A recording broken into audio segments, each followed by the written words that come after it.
أعوذ بالله من الشيطان الرجيم بسم الله الرحمن الرحيم Assalamu alaikum wa rahmatullahi wa barakatuh.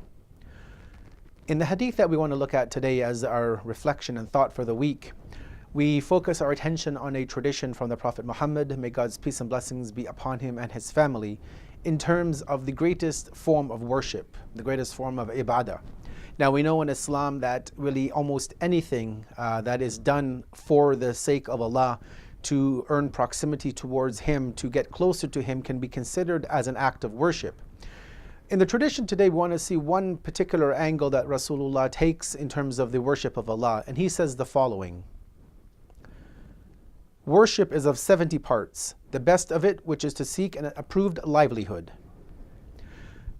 This is a very short yet powerful and meaningful tradition from the words of the Messenger of Allah. And he shows us that worship, and he mentions 70, but we understand from the scholars of Islam that many times the Prophet and the Imams and even Allah indeed in his speech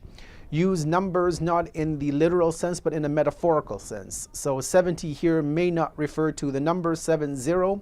it may refer to a multitude. In either case, the Prophet says that worship is of multiple types, and the best of these is to seek a permissible livelihood. And when we live in this 21st century era, and obviously this has been this hadith can be applicable to all times, including at the time of the Messenger of Allah and after his demise. But more so today, in this day and age, we see that the challenges which come upon the Muslim when they are looking to earn a livelihood, a permissible livelihood, are more challenging than perhaps in other times. We know that there are many forms of education which are permissible, many which are impermissible. There are many jobs, many career paths which the young men and women can take, which can either lead them down a road of felicity, a road to earn Allah's good pleasure, and also many which are impermissible, which are forbidden from the religious point of view. Obviously, we need to look at what our scholars, the jurists, the maraja taqlid, the maraja that we follow, what he would say in terms of what is permissible and impermissible. But we want to give just a few examples from the book, A Code of Practice for Muslims in the West, by Ayatollah Sistani, and these are his rulings, his fatwa on what is allowed and not allowed for a Muslim living in the contemporary era, what is permissible and what is not permissible. And he says the following: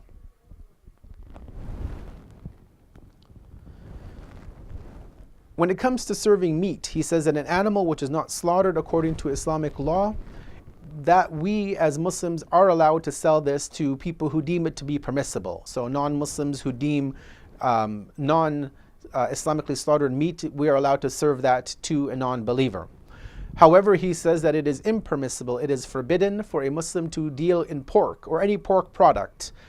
Even for those who deem this meat to be allowed for consumption, he bases this and he says that based on obligatory precaution, one should not serve that meat to them. When it comes to intoxicating drinks, alcohol and all of those other substances which are intoxicating, inebriating, he says that it is again forbidden for a Muslim to deal in that product. Even for those who deem it to be permissible to consume, he also says for a Muslim it is impermissible for them to sell that product to an individual rather who wants that. There are many other things that Ayatollah Sistani mentions, careers, jobs which are impermissible, and he goes into the specifics in his book. We would advise the believers to refer to this, which can be found on many websites online and also should be available in print format, and to refer to this book to understand the responsibility that we have in front of Allah in terms of our livelihood, and in order to follow this tradition of the Messenger of Allah, that the best form of worship rather is to seek a permissible livelihood, that we do our best to seek that from Allah, and that we ask Allah to make it easy upon all of us to be able to find a job, a career, a path in life that is one which will earn His pleasure in this world and in the next. Wassalamu alaikum wa rahmatullahi wa barakatuh.